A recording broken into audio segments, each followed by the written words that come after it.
Então, agora, depois das devidas organizações, a gente vai começar o nosso bate-papo, né? Eu acho que vocês podem se apresentar, mas antes, já me apresentando, eu sou Matheus Cigarã, para quem não me conhece. Então, é um prazer, então, estar com vocês hoje de forma virtual, né, para conversar sobre esse assunto que, enfim, é muito pertinente nos dias de hoje, nas questões do coronavírus, quarentena, isolamento, né? Então, a gente vai fazer mais um bate-papo, uma questão informal para, enfim, introduzir esse assunto, nossas reflexões e nossos pontos de vista, né, sobre essas transformações sociais e familiares e individuais também, né, que estão acontecendo. Então, por favor, se apresentem, quem quer começar. Então, eu sou a Cláudia Cigarã, sou uma das criadoras da TMS junto com o Eduardo. E sim, acho que esse é um tema muito pertinente para se pensar a família, para se pensar o tempo que a gente se dedica à família. Porque antes, né, todo mundo reclamava, antes do coronavírus, do Covid-19, todo mundo reclamava da falta de tempo, da correria. E agora, nesse período de quarentena, todos têm mais tempo para se encontrar. E como lidar com esse tempo que não se tinha antes e que não se tinha experiência de convivência em família para se encontrar. Antes, se entrava correndo dentro de casa, se saía correndo para fora de casa, os conflitos eram diluídos, porque se ia para a escola, se ia para o trabalho, se ia para a academia, se sentava para ver um Netflix, mas agora tudo isso está concentrado dentro de casa. Como lidar com isso? E pensando que a família é um ambiente, é um local onde acontecem muitos afetos de forma muito intensa. Sejam afetos que correm para um grande amor, para muito amor, ou para muita raiva, muito ódio. Ou seja, afetos que servem tanto para o bem quanto para o mal. Então é um dilema bastante grande. Imagino que todo mundo está vivendo para administrar isso, para também manter os relacionamentos com as pessoas que não estão ali confinadas na mesma residência, então as pessoas que moram em outros ambientes, as pessoas que moram sozinhas, como se relacionar com os seus familiares. Enfim, nós vamos discutir sobre isso hoje aqui. Muito bem. Cora, quer te apresentar? Sim. Então, eu sou a Cora, como o Dado já disse. Eu também sou monitora da TMS, aqui junto com o Matheus. Acho que vai ser uma conversa muito legal que a gente vai ter aqui, vai poder compartilhar com vocês, né? Acho um assunto bem relevante no momento, né? Nessa situação que a gente está de convívio inevitável com as nossas famílias, né? Então, é isso. Vamos seguir. Muito bem. Então, eu sou o professor Eduardo Lomando, junto com a Cláudia Cigarã, que está aqui embaixo no vídeo. Somos criadores da TMS, que é a Terapia dos Movimentos Sistêmicos. Sou psicólogo, mestre e doutor em psicologia, e trabalhamos juntos, trabalhando bastante com os trabalhos sistêmico integrado com a terapia cognitivo-comportamental, narrativa e o trabalho também com emoções. Então, nesse momento, a gente vai estar discutindo essas questões da vida cotidiana. Nós vamos estar também organizando teoricamente isso, para que psicólogos e psicólogas que também nos escutam possam compreender isso teoricamente e pensar estratégias para poder trabalhar essa questão. Então, espero que vocês curtam esse nosso bate-papo. Tá, então agora, depois desse corte, já que acabou nosso tempo no Zoom, recomeçando de novo, cada um em um lugar diferente agora. Enfim, eu acho que, então, vocês apresentaram muito bem, e eu acho que hoje quem vai ter uma fala, né, mais atuante, de certa forma, porque está com uma prática, né, nesse meio tempo, já que eu e a Cora, né, estudantes universitários, agora a gente está apenas em aula EAD e estágio... Fazendo nada. Lendo e estudando, né, enfim. E contribuindo aqui na PMS. Também. Faz parte do nosso trabalho. E então a gente queria perguntar para vocês, né? Pelo menos eu quero agora nesse momento perguntar como é que está sendo esse trabalho, né? Com as relações familiares, como é que vocês estão percebendo essa mudança. Deixa eu te interromper, Matheus. Quem sabe, já que tu trouxe isso de como vocês estão se sentindo, quem sabe cada um de nós fala um pouquinho como é que está vivendo isso. Ah, perfeito. Pode Pode ser.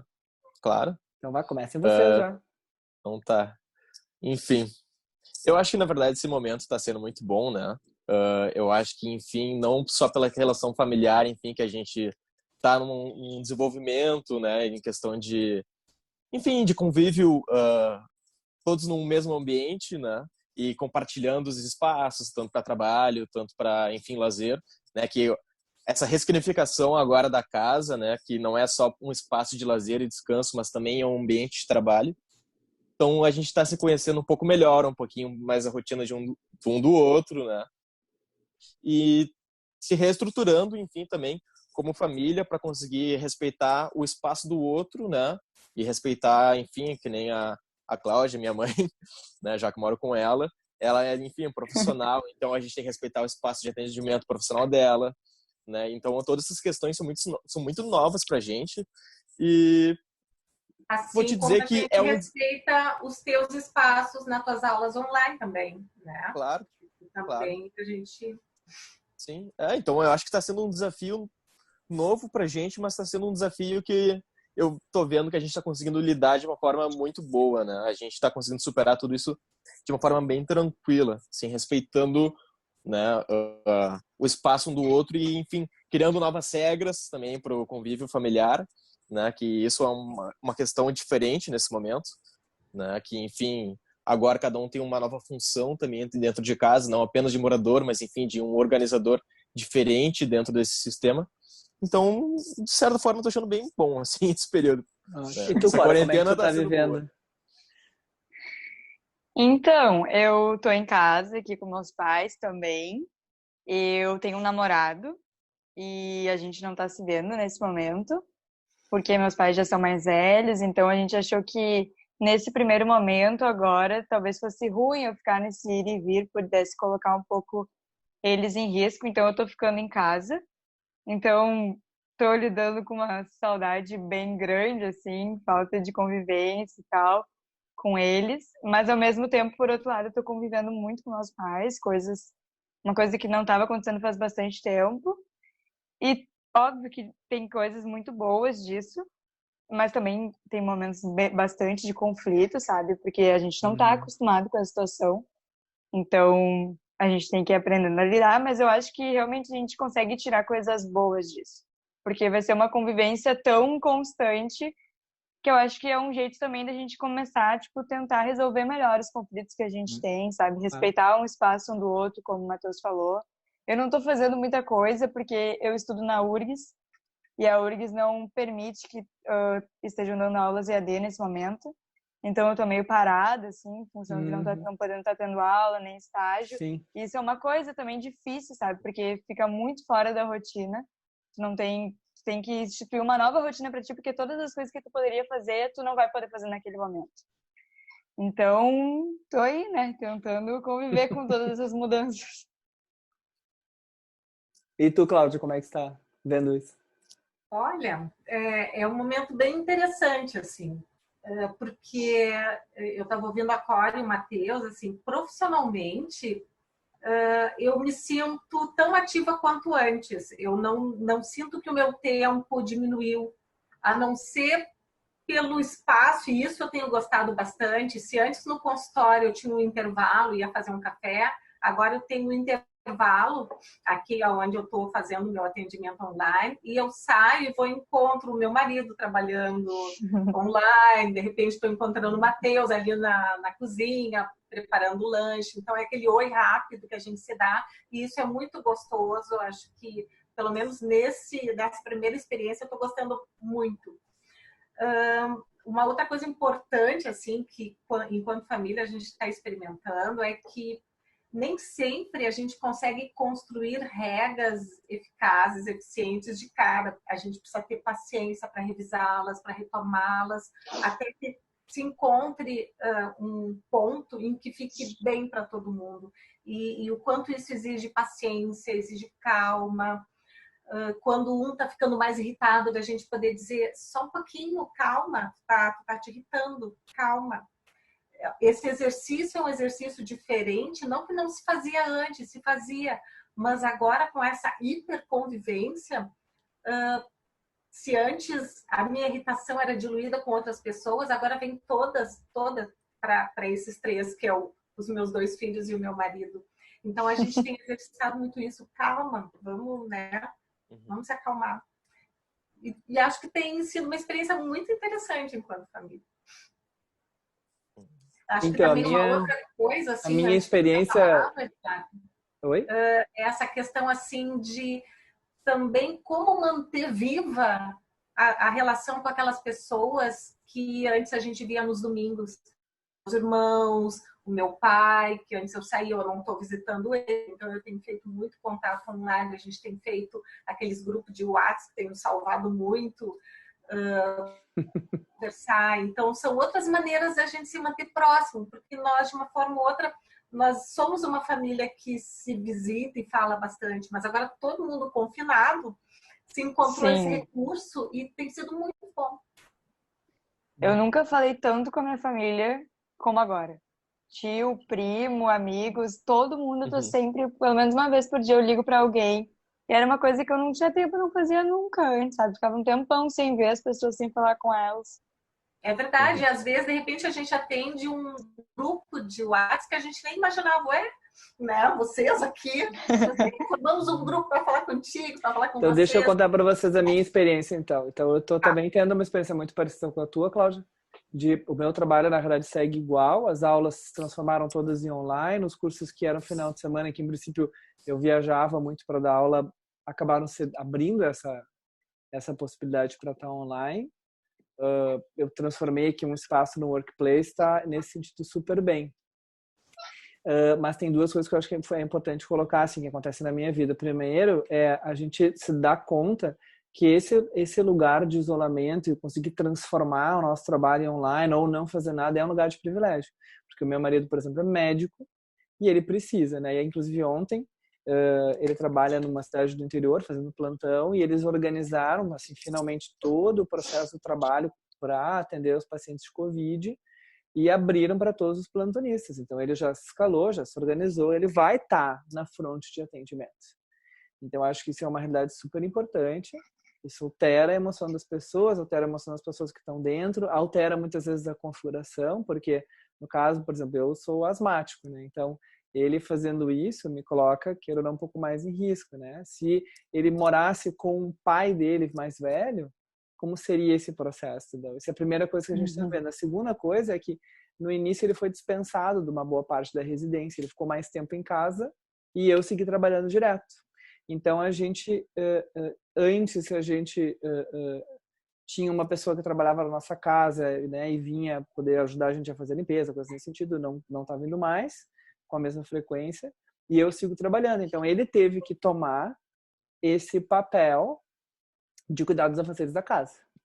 Né? Isso é uma transformação importante, porque ele não tem esse costume, né? E aí, então, a gente teve que negociar e brigamos várias vezes, renegociamos, tanto que a gente precisou achar uma forma concreta de anotar todas as coisas que a gente tem que fazer, o que ele tem que fazer, para poder organizar, porque ele não está acostumado a fazer isso. Então, é uma transformação importante. Eu acho que isso está falando, Eduardo, uma coisa importante, porque, de uma forma ou de outra, acaba chegando para a gente muita informação, assim, de nos convidar a tentar buscar ser aquela família perfeita. Então, muitas informações, muitas regras, muitas dicas, e lá pelas tantas, quando a gente não se percebe sendo aquela família perfeita, enfim, a gente briga, aquilo combinou, não foi tão fácil assim de ser executado, porque isso é a família do dia a dia, a família cotidiana, é quem nós somos, a família real, né? E acho importante a gente poder desmistificar e ficar tranquilo, não deu certo, vamos respirar fundo, calma, vamos tentar mais uma vez. Vamos, quem sabe a gente...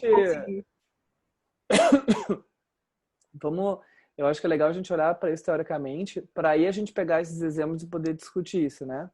E aí a Cora que está aqui embaixo, o Matheus está aqui embaixo. Eu estou em cima para de baixo, assim. Mas eu que estou gravando. Eu estou gravando. Também, para mim também. Eu estou gravando, então eu faço aqui, ó. Cora, você aqui embaixo. Eu. O que vocês assim, selecionaram para a gente poder pensar teoricamente isso, que nos ajudaria nesse momento? Então, eu aqui, né, com o meu papel de monitora, né, tenho que saber dos conteúdos que meus queridos autores produziram. A gente achou importante, nesse momento, pensar principalmente no conceito de fronteiras. Inclusive, a gente fez uma postagem no Instagram sobre isso ontem, então dei uma olhadinha lá, ficou bem legal, assim. Acho que foi bem didático, mas assim, basicamente ele foi criado por um psiquiatra argentino chamado Salvador Minuti. E ele era um cara que trabalhava muito com prática clínica com família, e ele começou a perceber que essa questão de instituição de regras, de uma hierarquia, das pessoas saberem os seus papéis dentro das relações, influenciava muito na saúde dessa família, ou não, né? No sofrimento também. Mas, então ele foi lá e criou esses 3 tipos de fronteiras, que ele chamava, fronteiras relacionais, é o que ele chamava. Aí a primeira fronteira é a fronteira rígida, que ele trata como se fosse um muro relacional. São aquelas pessoas que têm uma troca emocional muito baixa nessa relação. Então, por mais que elas acabem sendo bastante independentes uma da outra, elas têm um desligamento afetivo muito grande, assim, que pode causar muito sofrimento. Aí, no outro polo, ele traz a fronteira emaranhada, que seria o contrário. Só um detalhe. E muitas vezes, essa fronteira rígida serve exatamente para que as pessoas não se comuniquem emocionalmente. Porque elas provavelmente têm evidências que existe um risco de desagrado emocional e uma grande dificuldade de boa resolução de conflitos quando a emoção aparece. Né? Não é por menos que tem o muro emocional. Né? O que mais? Tá. O que mais? Fronteira emaranhada. O contrário. Pessoas que têm uma ligação emocional excessiva. Então, são aquelas pessoas que elas sentem pelo outro, elas respondem pelo outro naquela relação ali, elas não sabem o que é o sentimento delas, o que é o do outro. Então, elas acabam prejudicando, digamos assim, a autonomia delas e não conseguindo se diferenciar daquela outra pessoa que está naquela relação ali com elas, de interdependência, digamos assim. E aí ele traz no meio desses 2 polos a fronteira nítida, que seria uma fronteira que, na verdade, tudo que é estabelecido nessa fronteira vai ser negociado por essas 2 pessoas que estão nessa relação. E a gente fala dessas 2 pessoas, aqui a gente está falando de família, mas pode ser amigo, pode ser colega de trabalho, faculdade, escola, tudo. Então, a fronteira nítida seria essa, que as pessoas estabelecem regras do que vai poder passar ou não naquela relação, do que pode ou não acontecer naquela relação. Então, ele traz assim como essa fronteira é, digamos assim, a ideal, né, que as pessoas deveriam buscar. Mas eu acho importante a gente falar que a gente está agora, nesse momento que a gente está falando de família, a gente está numa situação muito específica, que é uma situação de isolamento social e tal, de risco e tal, que a gente nunca passou antes. Então, eu acho que nesse momento, às vezes a fronteira nítida não vai ser a melhor opção. A gente tem que saber o que vai ser mais saudável para aquele relacionamento que a gente está pondo em questão ali. Às vezes uma fronteira rígida vai ser a que vai trazer mais saúde naquele momento. Então... Ainda que pareça que é nítida, desculpa só interromper, ainda que pareça que é nítida, né, ela sempre é a fronteira, enfim, que a família busca, né, como algo desejável, né? Mas, enfim, esses tempos em que a gente está isolado, né, com a família, enfim, a gente vai usando um pouco das estratégias que a gente tem no momento, né? Porque, enfim, a gente não tem que ficar forçando, né? Tentando abrir, às vezes, uma porta a soco e tentando arrombar essa porta está totalmente trancada do outro lado, né? Porque a gente precisa das 2 partes para que essa porta abra e feche ao mesmo tempo. Exatamente. Até é engraçado... Pode continuar. Não, é que eu achei legal que ele falou das portas, porque justo nesse post que a gente fez, a gente usou essa metáfora das portas, né? Se vocês olharem lá, a gente botou assim a fronteira rígida como uma porta trancada, a fronteira emaranhada como uma porta que está sempre aberta, e a fronteira nítida como uma porta que tem ela tá fechada, mas ela tem uma campainha que tu pode tocar ou não. Até eu brinquei com o Matheus ontem que eu tava tentando tipo falar, gravar um áudio pra ele, explicando não sei o que eu ia postar, e a minha mãe entrou no quarto 500 vezes e toda hora eu tinha que parar o áudio. Que fronteira é Eu essa? mandei. Que fronteira? Aí eu mandei um áudio Que pro Matheus fronteira é muito essa? brava. Fronteira emaranhada, total. É. Isso mesmo. Era o que eu E ia a porta comentar. estava fechada e a minha mãe Aham. sempre abrindo a porta. Mas vou te falar que eu sei bem como é isso também. Porque isso eu acho que acontece bastante em muitos lugares aqui em casa também. Mas olha só que importante, vamos voltar. Porque quando a gente fala de fronteiras, a gente não está falando de pessoas. A gente tem que cuidar porque o que o Minuchin traz não é uma teoria caracterológica de personalidade, longe disso. É a gente poder entender como que duas pessoas, no mínimo, né, estabelecem um tipo de relação. Isso pode mudar com o tempo, isso pode, por exemplo, ser reestruturado no mesmo momento.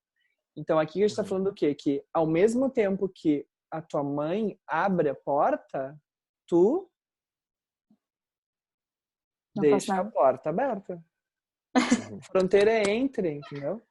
É entre. Sim. É entre. Então, na realidade, o mareamento é entre as pessoas, não é de uma para a outra. Claro, é óbvio que aqui tem o processo de negociação. Se é a primeira vez que tu está vendo a pessoa, ainda tem um processo. Mas se é uma relação que acontece, né, é provável que vamos pensar quantas vezes tu deixa a porta aberta. Corresponsabilidade. Com responsabilidade. Exatamente. Provavelmente sempre deixa a porta aberta. Então, aí tem um processo da gente poder entender. A pessoa tem que tocar na campainha, mas a gente também tem que colocar a campainha. Tem que fazer as coisas, né? Vou botar uma campainha na porta do meu quarto. É uma boa alternativa. Acho que tem uma coisa bem importante, assim, quando a gente fala disso, é poder pensar assim, a gente vai estar se deparando com muitas coisas nesse momento. Então, como a Cláudia falou super bem, assim, a gente vai ter pessoas que, em princípio, não estão tendo uma convivência, não tem uma convivência muito frequente, tá? Então, fronteiras a gente está falando de relação, tá? É o afeto e a comunicação. Porém, o tempo faz diferença, a gente não pode achar que não faz. Então, aqui a gente vai estar tendo o quê? A gente vai ter uma variável que é o tempo e que pode influenciar fortemente na fronteira. Entendeu? Então, pessoas, por exemplo, que em princípio têm uma fronteira mais nítida, mais respeitam, se elas estão tendo que conviver muito tempo e não têm uma noção muito clara que, bom, aquele quarto agora virou um home office, elas podem, por exemplo, se emaranhar, entrar sem bater, falar a qualquer momento, para não me achar que é divertido. E isso tem acontecido bastante. Então, vamos pensar, se a fronteira é emaranhada, o que seria bom que as pessoas fizessem? Vamos pegar Eu acho que conversar. Vai lá? Pode falar. O que Eu? tu acha, Matheus? Sim, tu ia responder? Não, eu acho que, enfim, entrar num processo comunicativo com outra parte para delimitar, né, até onde eu posso entrar, né, eu posso abrir a tua porta e até onde eu permito que, enfim, tu abra a minha porta de fato, né, nesse Muito momento. bem, muito bem. É negociar de forma muito clara esses limites.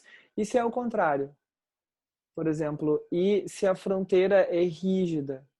E aí tu tá colocando pessoas que, em princípio, estão trabalhando para se proteger de se conectar emocionalmente. Mas, nesse momento, as pessoas vão estar convivendo muito mais. Aumenta muito mais a chance das pessoas se comunicarem. E da emoção vir. E aí, o que a gente faz? Cri. Aí entra aquilo que a Cláudia falou. Porque na fronteira rígida, a gente não vai ajudar as pessoas a delimitar as coisas, porque já está tudo muito delimitado demais. A gente tem que ajudar as pessoas a saber regular suas emoções e a poder falar delas. Por isso que eu acho, por exemplo, aí uma coisa que eu vejo assim, acho que às vezes, quando as pessoas estão com raiva, funciona para algumas pessoas essa ideia ou a palavra da calma, ou seja, vamos respirar, vamos baixar. Mas eu acho que para algumas pessoas isso não funciona. O que funciona melhor é a regulação da raiva. É a gente poder dizer, eu entendo que tu tá com raiva porque eu acabei aqui falando isso para ti e isso é desrespeitoso mesmo. Entendeu? Por exemplo, eu sou uma pessoa que eu funciono muito melhor com a validação da minha raiva do que quando me dizem calma. Quando me dizem calma, eu tenho vontade de estrangular a pessoa. Agora, quando a pessoa me diz assim, desculpa, eu entendo que você está com raiva porque realmente, né, o negócio está sendo meio desrespeitado, mas a gente vai dar um jeito, eu fico tranquilo. E daí eu me a não sinto ser validado no emoção que eu tenho. Então, acho que Sim. a fronteira rígida, ela às vezes é uma das mais difíceis, porque a fronteira rígida envolve emoção. Sim. E aí a gente vai ter que ajudar as pessoas a entender proficiência emocional. O que que os outros estão sentindo? E por que que eles estão sentindo isso? E tu conectar primeiro com a pessoa. Primeiro conectar. Depois tu dá uma indicação, corrigir o que seja, entendeu? O problema é que nós estamos falando de pessoas que são famílias, casais, etc, né? Então vamos pegar especialmente família, né? Casal talvez seja um pouco diferente. Mas eu fico pensando, será que todas as pessoas de uma família que estão tendo que conviver estão realmente dispostas a se conectar emocionalmente, se validar emocionalmente, né? Ou seja, será que está todo mundo disposto a isso? Sim. Eu até tenho uma Sim? Tu acha questão que assim sim? que... Não, eu ia fazer uma Eu acho que reflexão em não. cima... Não, eu não estou respondendo que sim. Eu ia até trazer uma outra questão que eu Sim. penso nessa questão, que eu acho que como família, né, a gente, enfim, cria de certa forma uma hiperintimidade, né? Eu não sei se isso chega a atrapalhar nesse processo relacional, dessa fronteira rígida, né? Hiperintimidade me soa a fronteira emaranhada. Mas ainda assim, soa de fato como uma fronteira emaranhada, mas O né, Matheus parou. eu tô tão perto. Eu parei, voltei agora. Agora voltou. Voltou. Tá. Mas retoma aí. Eu ainda tô tão perto da pessoa, mas ainda assim eu tô tão distante dela. Né? Isso soa mais sim. que tipo de fronteira? Acho que como Tão uma perto, emaranhada. mas tão distante. Não, tão Não, pra mim soa perto e como muito rígida. distante, muito rígida. rígida, com Sim. certeza. Porque Tipo, é eu o que convivo agora trouxe. diariamente com a minha mãe, mas eu não tenho nenhuma troca emocional com ela. É Seria uma uma fronteira rígida total. Sim. Provavelmente. Claro, a gente tem que olhar caso por caso, aqui a gente está olhando de uma forma muito geral, entendeu? Mas cheira isso, tem cheiro disso. Agora, quando tem isso dessa hiperconexão emocional, tem cheiro... Direto para emaranhar. Não direto, como eu te falei, depende de cada pessoa. Às vezes tu fala hiper assim, quando tu vai ver, não, as pessoas se conectam afetivamente, mas super respeitam, hein? É uma fronteira super nítida. Eu acho que o mais importante é a gente poder ver esses versos. Por exemplo, essas duas pessoas, se elas se aproximam emocionalmente, elas começam a se destruir, é provável que a fronteira que elas estabeleceram fosse rígida. E essas pessoas aqui, elas têm muita dificuldade de poder se distanciar, se dar limite, não ultrapassar uma coisa da outra, é provável que esteja mais próximo dos emaranhamentos. Mas aí aquilo que a Cora falou é uma coisa muito importante. Isso acontece na nossa vida toda, né? A gente vai ter fronteiras rígidas e emaranhadas com pessoas diversas. Não existem pessoas emaranhadas ou pessoas rígidas. Existem fronteiras desse tipo. Eu posso ter uma fronteira emaranhada com a minha mãe e rígida com o meu marido, por exemplo, né, Cláudia? Sim.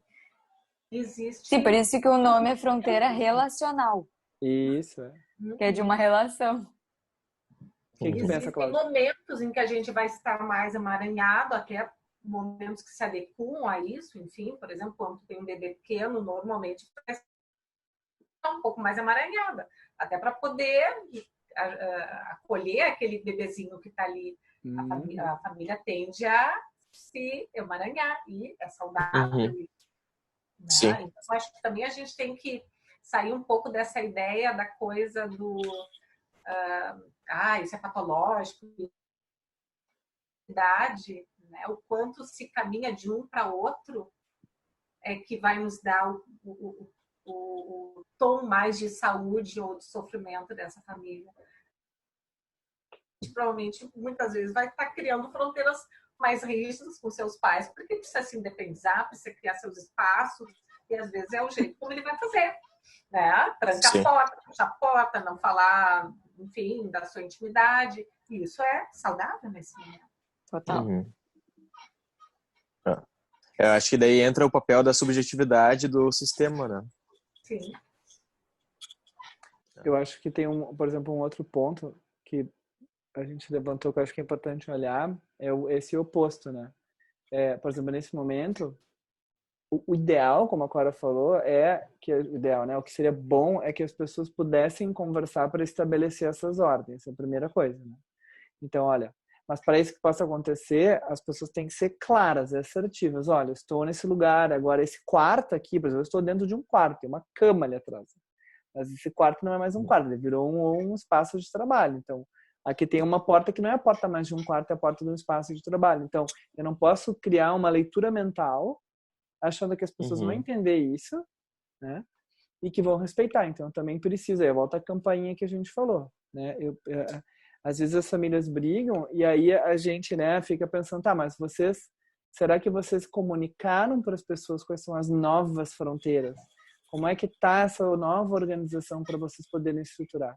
Algumas pessoas, por exemplo, e a gente, eu posso estar uma percepção errada, tá? Mas eu acho que no Brasil a gente é muito preconceituoso com relação a concretizar coisas relacionais. A gente tem um jeito muito latino de ser, achando que a emoção ela está no mundo abstrato, né? E eu acho que isso é um grande erro, é um grande erro. Eu acho que, como, por exemplo, combinações familiares e conjugais, elas muitas vezes precisam estar escritas, né? Para que a gente, não necessariamente que a gente vai voltar lá rígido, enfiar na cara da pessoa dizendo, tá aqui escrito, né? Mas para que a gente possa construir concretamente isso, ter um lugar onde a gente vai se deslocar.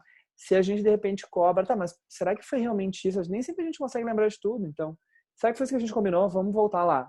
Ah, não, é verdade, tá escrito aqui, entendeu? Sim. A gente combinou isso aí. Sair daquele lugar do é óbvio. É óbvio. Exato. É óbvio. Não, e se a regra não tá funcionando mais, fez uma combinação, não tá funcionando mais, reorganiza a regra. Mas concretizar isso, sabe? Deixar isso, às vezes, claramente ou escrito. Algumas pessoas têm mais dificuldade, esquecem mais. Então, essas precisam escrever. Outras lembram perfeitamente das combinações. Talvez essas não precisem, né? Outra coisa que eu vejo, assim, que talvez seja uma coisa muito difícil que pode acontecer é aquilo que a gente falou antes, né? Nem sempre... Pensar nas pessoas com fronteiras rígidas, né? Será que sempre as pessoas da família vão estar disponíveis a se conectar emocionalmente, se validar emocionalmente? Você já tinha uma fronteira rígida. Estão se vendo muito mais, né? Tendo que passar pela cara um do outro o tempo inteiro, cozinhar junto, comprar coisa junto, né? E aí, será que tá realmente todo mundo disposto a olhar e dizer, eu entendo que você está com raiva porque tu ficou, né, se sentindo desrespeitado por mim, eu vejo que tu está com medo por causa disso, ou não? O que vocês acham?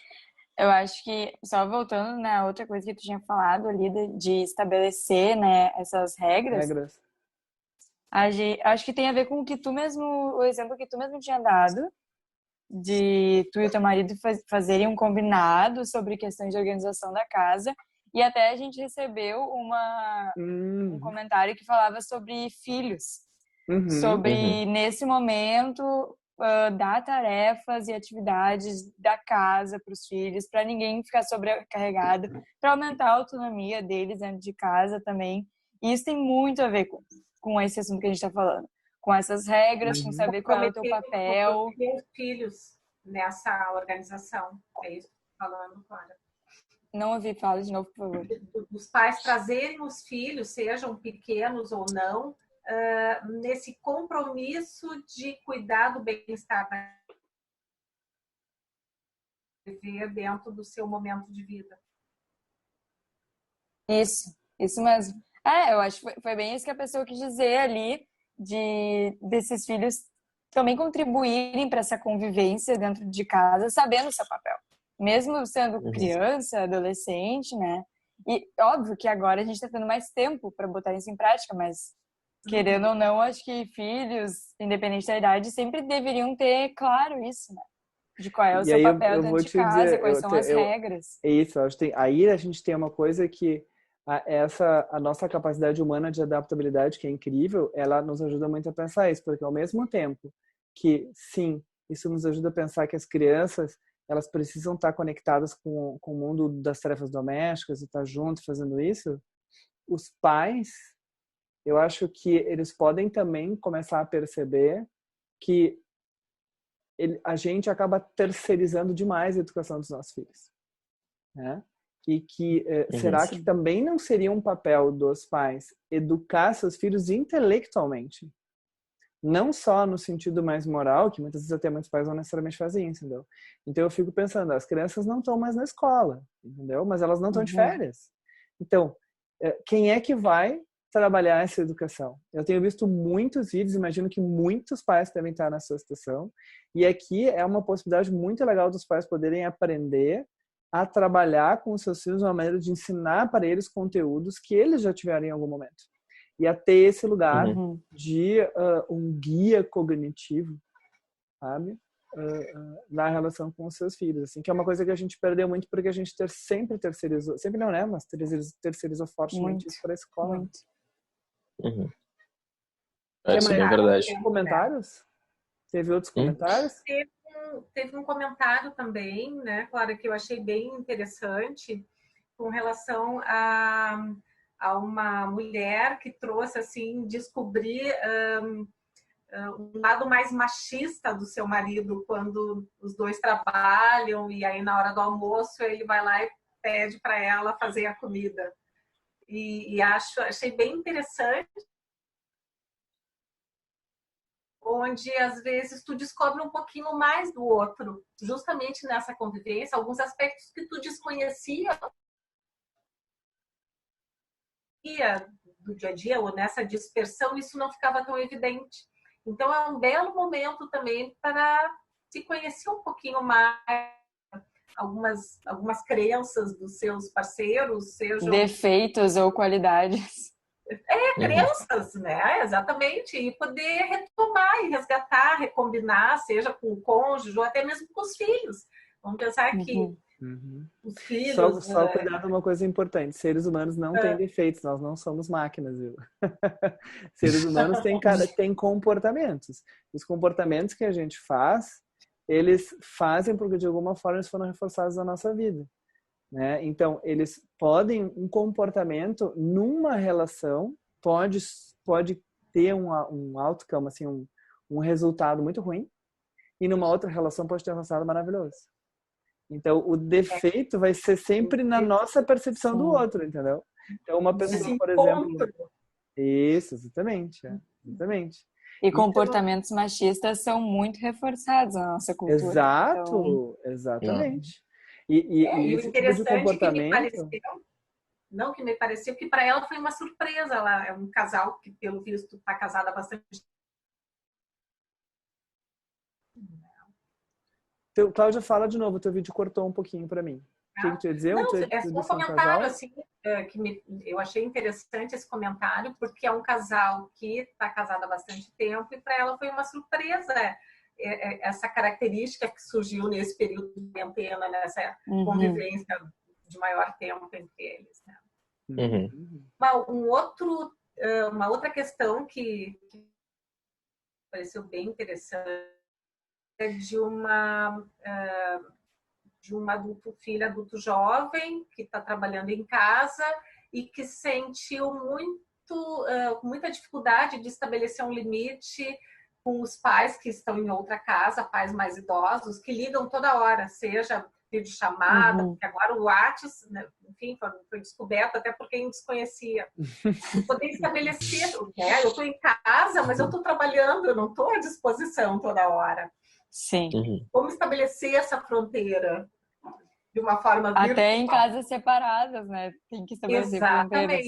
Exatamente. O estabelecimento de fronteiras não significa uma coabitação.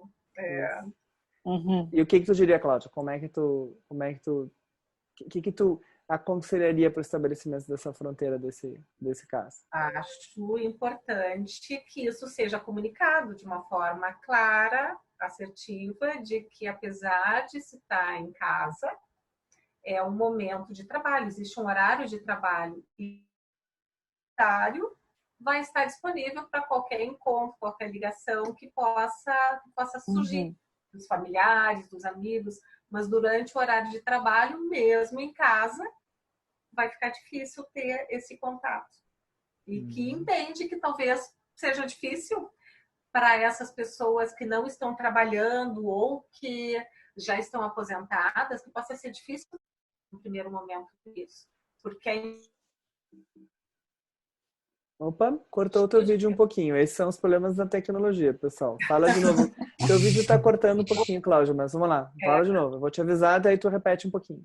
Mas até onde que vocês me ouviram? Não, só teus últimos 5, 6 segundos. Tu falou do casal.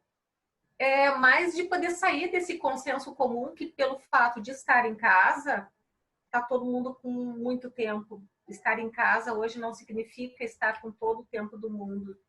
Não significa estar de pernas para o ar. Algumas pessoas, por condições de vida e até de trabalho, talvez estejam em atividades.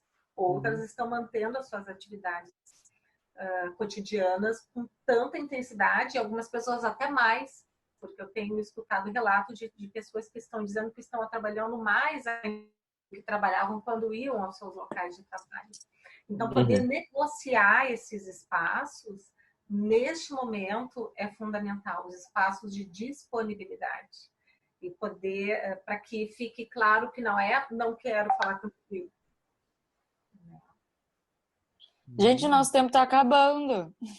Vamos fechar, então. Deixa eu quero fechar assim, meio fechando isso que a gente está falando. Então, assim, o que eu entendo que é importante, tanto para quem está vendo e não é psicólogo ou psicóloga, quanto para quem é psicóloga. Acho que a primeira coisa seria fácil da gente poder avaliar que tipo de fronteira naquele momento a gente está estabelecendo com essa pessoa, né? E como é que a gente sabe isso? Se a gente percebe que está fluindo muito mais emoção ou comportamento, ou a gente está se sentindo invadido, ou o outro está nos dizendo que se sente invadido nesse processo, é mais provável que naquele momento a fronteira está sendo uma fronteira mais emaranhada. Aí, nesse caso, o que seria assim, um aconselhamento interessante, tanto para as pessoas fazerem quanto para quem é psicólogo? Vamos lá, Cora e Matheus. Qual é o conselho aí que a gente daria se a fronteira é emaranhada? Negociar as regras de convivência, limites, papéis. Perfeito. Então, isso é muito importante. Primeiro conselho vamos para a fronteira nítida. Sempre arrumar para a fronteira nítida é a melhor coisa, né? Só que pode acontecer uma coisa importante, porque é um momento estranho, um momento diferente, entendeu? Então, um momento, por exemplo, como a Cláudia trouxe, os pais estão ali, entendeu? Então, o que a gente pode fazer também? Bom, os pais não estão conseguindo não ligar, bloqueia eles no WhatsApp enquanto tu estiver trabalhando. Um pouco de rigidez nesse momento possa adiantar. Se a pessoa realmente não está conseguindo, produzir. Se for rígida, a gente tem isso que a gente falou, que é validar emocionalmente, ter palavras como calma, são palavras de poder para ajudar as pessoas a se confortar emocionalmente primeiro, para depois ir para discutir a questão. Porém, pode ser que as pessoas não estejam dispostas a fazer isso, né? E aí talvez, só um pouquinho, talvez o melhor nesse momento seja manter essa rigidez, né? Bom, já que sem culpa, né? Sem culpa. Então, às vezes a fronteira é uma fronteira que é rígida e as pessoas não estão dispostas, ou alguém, um dos dois, né, não está disposta a fazer essa validação, fazer o contato de intimidade, porque queira ou não, numa fronteira rígida, quando a gente vai fazer validação emocional, a gente abre o caminho para a intimidade, que é uma coisa muito bonita, mas que muitas pessoas não têm a habilidade para isso, não têm vontade para isso, ou têm medo, inclusive, disso, né? Então, às vezes, o que a gente chama de uma submissão estratégica, ou seja, a gente poder tomar uma posição de que, bom, o outro está com dificuldade, né? Então, já que o outro quer alguma coisa, eu não vou entrar e tentar me conectar, eu vou fazer o que o outro gostaria, porque eu entendo que é para o bem do relacionamento. Então, eu vou fazer um processo de altruísmo, né? De pensar, ok, vou fazer para o outro em detrimento de mim, vou me submeter temporariamente para que a gente mantenha essa relação bem, mas podendo fazer o que pelo menos cada um precisa nesse momento, pode ser uma boa estratégia. Nem sempre a gente precisa tentar se conectar emocionalmente com todo mundo, né? Porque às vezes não tem como, eu preciso de duas pessoas querendo fazer isso, né? E por mim acho que é isso. Poder tentar, né? Só poder tentar não desistir de tentar encontrar uma forma. Uma sugestão que eu deixo para todo mundo é também construir pequenos códigos, né? Por exemplo, para nós, o código ficou calma. Que cada família possa construir um código para si, para poder manter aquela negociação que foi feita que foi acordado e que muitas vezes vai se pisar na bola e não vai se conseguir.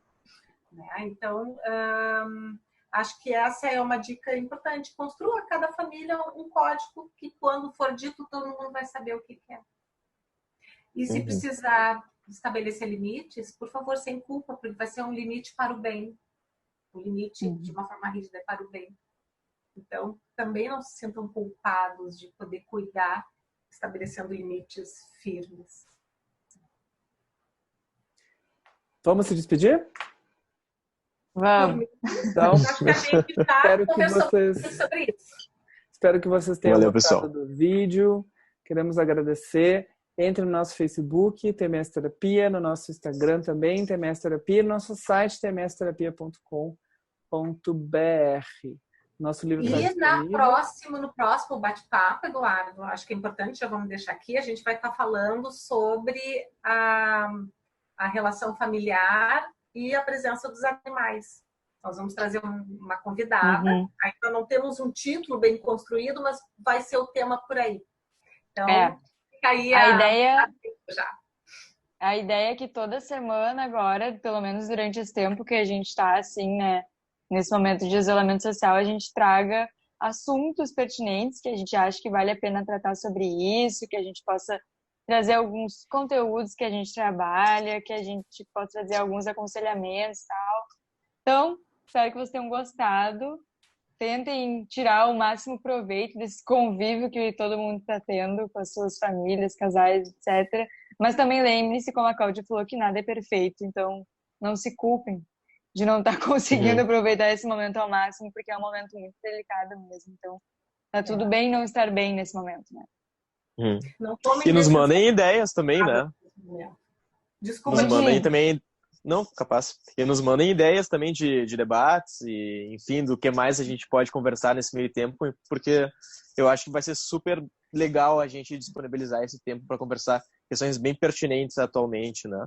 Então, sintam-se bem à vontade, enfim. É isso. Então tá. Beijos. Tchau. Até a próxima. Tchau, gente. Tchau, pessoal.